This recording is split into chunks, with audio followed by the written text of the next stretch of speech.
And hello everybody, welcome back to another video. Today we are back inside of Captain Minecraft. Now some things I have to show you that I did off camera, but first, we have to hurry a little bit. I do have something that's kind of a ticking time bomb down here. And by that I mean I don't know like if mobs will really despawn from as far away as I am, so I gotta. Alright, cool. Drowned are all still here. So I figured the first quest we should probably get is Healing Power of Friendship. I probably made a few too many drowned, I'm not gonna lie. But I believe what I can do is, first off, I need to deal with the couple rogue zombies that are still wandering around.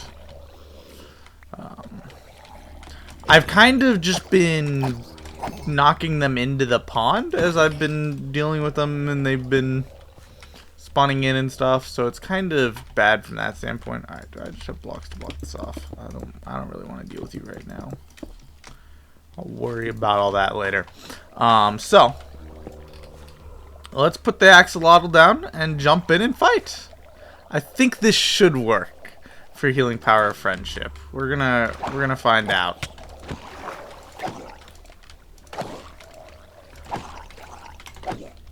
As long as my axolotl's okay, I think we should get regeneration at some point. I think that's how that works. There we go. Healing Power of Friendship. Mission accomplished. Let's go. That's a huge one. I was very confused on how to get that one, but once I understood it, it became considerably easier. Not gonna lie. Oh, we got a copper ingot too. Fancy. Now the other thing is this that we have to go over, because I did some off-camera work, but then I set this up and was like, those drowned are gonna respawn. I've gotten up there lit up, so there's not gonna be as many mobs spawning in, so I kind of want to hurry and, you know, get this done with. So yeah, I went ahead and was just like, all right, let's just get the move on, get this finished up. I should start like a potato farm or something, so that I can start getting better food than mushroom soup. Because then I can either breed the pigs, or I can just do a wheat farm and breed cows. That might actually be a better option. Just because wheat's sometimes a little easier to deal with than potatoes for stuff like that. Anyway, so here we go. We got two pathways, water elevator. You guys know what these are. I use them all the time. Other people use them all the time. Really, really basic. So this leads down to the skeleton spawner. Now there's two reasons for this. One is I'm gonna need a mob grinder for experience, and I've died a lot since last episode, so I've lost the experience we did have built up. And I'm also gonna need this for the skeleton duel thing. It's easier if the skeletons are stuck in a little spot and I can just kind of get the aim down and stuff like that. So I'm gonna end up setting up a mob grinder here, and that's probably gonna be what we work on today. I'm gonna have to gather up the stuff for it, and then we'll get some work done on it and everything. But yeah, that is the plan I have for today. Alright, so I like to keep it pretty simple for this stuff. So we're going to just go with one of the more simple ways to do this. It's going to go down 3 blocks, just that way the mobs don't hit their head on the spawner. So we're going to have to dig down quite a ways. We're also going to have to dig out and around, probably just up to this point. Once again, just kind of keep it simple. So we're going to want 4 blocks in every direction from this thing. So basically just out to the walls of this, except for on this side, which is going to have to go a block further, and on this side, which is going to have to go a block further. Which involves a lot of digging, but it should be fine for the most part. Just gonna, you know, take a second. So the reason why I go for 9 by 9 is because it gives us a center point right here that we can lead mobs towards, and for this it's just an 8 block flow of water. So we don't have to worry about signs or anything like that along this edge. We just full put it, and then we don't have to worry about the spawner, you know, being too small or anything like that, although that's not normally a concern. The other thing is What does it take for darkened glass? I'm going to be honest, I don't know. I haven't used darkened glass in survival before. So I'm not 100% sure what it takes to get darkened glass. Because I do feel like that would probably be a pretty decent option for this. But not a huge concern right now. Oh, we have a cave under here, which does bring up some questions. So we're going down to this height. It looks like this should be fine for the most part. There's just going to be some spots that we're going to have to fill up, which not a big deal. I mean, we have more than enough cobblestone for it. This does go an extra block here. Gravel is a little bit of a pain, not gonna lie. Alright, do I have the digging height to reach the top there? I do. Alright, cool. So I can just dig out this layer and then dig up from there. Alright guys, I'm gonna go ahead and get the tedious digging out of the way. Alright, so we've got a little bit of progress. This is all up and good. We're gonna throw the water down here, which should flow everything along nice and neatly. They should flow right to here, where then we can take this along. Let's see here. I'm going to assign right where these two meet. And then right here, this will drop. I don't know. For the moment, we're just going to send it to right here. I get that it's a lot easier if I send it further, but oh well. We're just going to send it here for now so that I can get this up and running, and we'll worry about the rest later. Let's just dig this up so that we'll be back in the cave system, which should be right about here, right? Hello? Am I lost? That should be right there. Oh, I was too low. I was too low. Alright. I don't like the position of that staircase. Let's actually just drag it over here. We'll just keep it going straight. Turn it here. And that's far better. We'll cover that up. Alright. Now, let's go ahead and get this ready to go. Oh, that was fast. Didn't quite get to finish what I wanted to do before this starts running in. So now they'll all clump down there.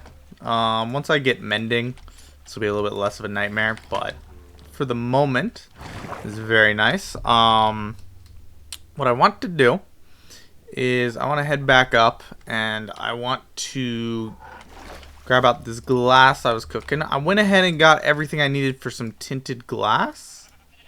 We only need 10's probably enough. That way I can hold on to some of the amethyst shards. Let's see here. Boom.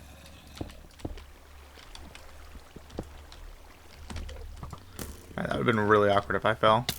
Oh, you rats. Alright, that's not even a problem. I'm gonna want to hop underneath them and stuff too, so like there's definitely more to be done. But now I can see into here as it's going. I can just kind of AFK here and wait for them all to spawn in, and then I can run down here. They're currently fighting each other, which not exactly ideal. As mentioned, this doesn't really go down very far. Ow. Yikes. What the? He's hitting me through the corner of the block. Alright, that should be safe now. Shouldn't be able to hit me through the corner anymore. But yeah, so I'm gonna want this to go down far enough that they take some heavy fall damage. I want to figure out about the right amount that the sweeping edge will be able to deal with them for the most part. I do now have basically all the bone meal I could ever need, all the arrows I could ever need, stuff like that.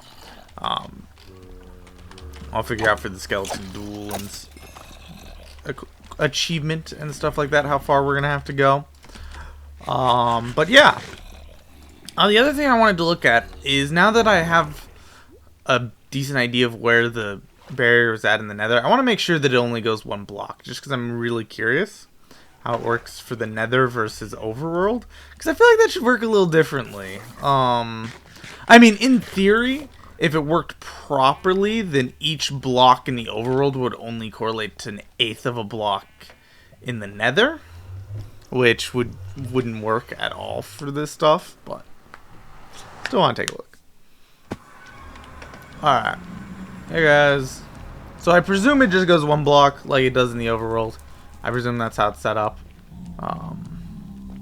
Let's just take a look over here. 2 achievements away. We were 3 achievements away before. And we're actually only 1 achievement away from being able to get it.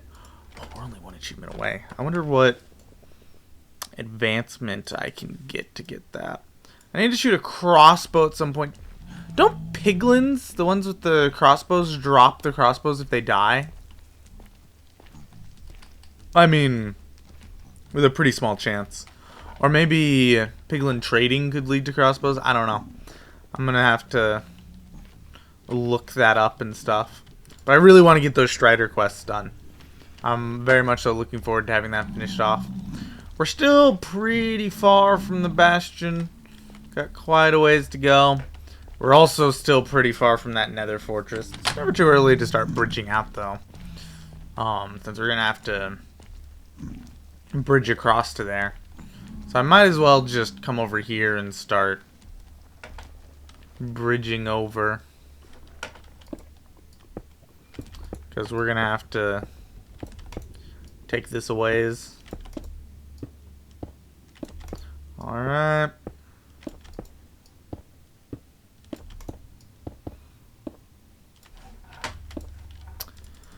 Yeah, still like 15 advancements to go before we even touch the Nether fortress.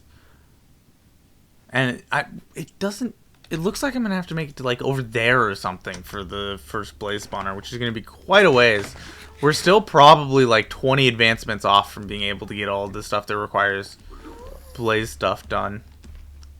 I do really want to know if, when it comes to piglins, if they'll drop a crossbow if I kill the ones with crossbows. I mean, these guys don't have crossbows, so it doesn't really matter to me anyway, but still, I'm curious. And this all still counts as Nether waste. Wasn't sure if we had wandered into any crimson at any point. I'm not sure where the deltas and crimson forests are at in relation to where we're at. I presume, based off the fact that I've seen hoglins around, that we have to already have at least some degree of a crimson forest somewhere. I'm not so sure about the Nether waste, though. Uh-oh. Calm down, buddy. Nothing to be so angry about. Ruh-roh. Oh my gosh, these guys are really not happy.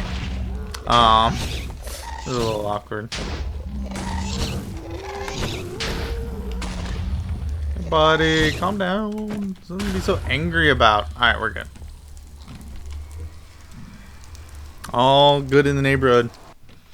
Alright, so where in the world are we? We landed in a lush cavern. Okay. Let me just take some glowberries up for the sake of it. Get some glowberries going. I don't know where we are. But why we're at 22. It doesn't look like this goes into any of my caves that I actually know where they're at. This is really awkward. I'm not gonna lie. Youch. Oh man, I thought I had some shield left. I really don't want to die here. Alright guys, I'm gonna just kind of block off, and I guess I'm heading up. I'll see you guys at some point. Actually, you know what? I was gonna just dig up, but I changed my mind. Let's at least take a look around. Another look around first. This is near the middle, and this is high enough up that I presume my bubble stream has to be close enough you can hear it at some point. Right? That only makes sense. Here. It's here. I don't know where that puts us in relation to other things, but let's see here. There's a bunch of clay here too. There's got to be near the ravine somehow, right? Oh, we were right below the ravine. Alright, that's pretty lucky. So my bubble stream's right there. Okay, I know where we're at.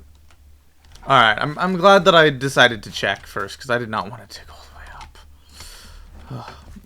Alright. Very interesting. Also, that's getting very dangerous back there. I really need to get that lit up at some point. I haven't kept up with lighting up all of the caves and stuff as the border grows, and that just becomes more and more of a problem as time goes on. The amount of a nightmare that it was getting in here lit up after I let it go is just insane. I probably should have built a staircase up to the upper portion instead of just pillaring up, lighting it up, and getting rid of the pillar. Should have built an actual staircase for down there. Anyway, not a big deal. Not a big deal. But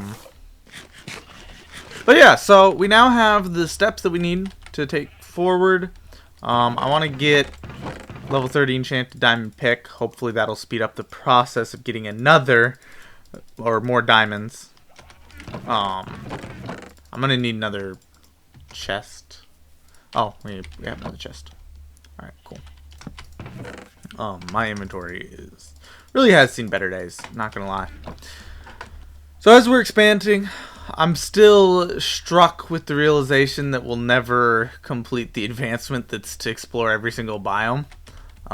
That's clearly just an impossibility. I hate with stuff like this how it's impossible to actually finish it with the rules that are set out. Because there's no way that all of the biomes are close enough that with just the additional blocks out we'll be able to get it, which just makes me kind of sad. But we can get most of the other stuff, and you guys are really enjoying this series, and you know it's not too bad. You know, Captain Minecraft's never been my favorite, but it's still an enjoyable series. I mean, there's a reason why I do it. I wouldn't do it if I didn't like it. So yeah, nah, you guys like it, and it does well for content, so that works out for me. But yeah, I would like to thank you all so much for watching. I hope you all enjoyed. I'll see you all in the next one. God bless. Bye bye.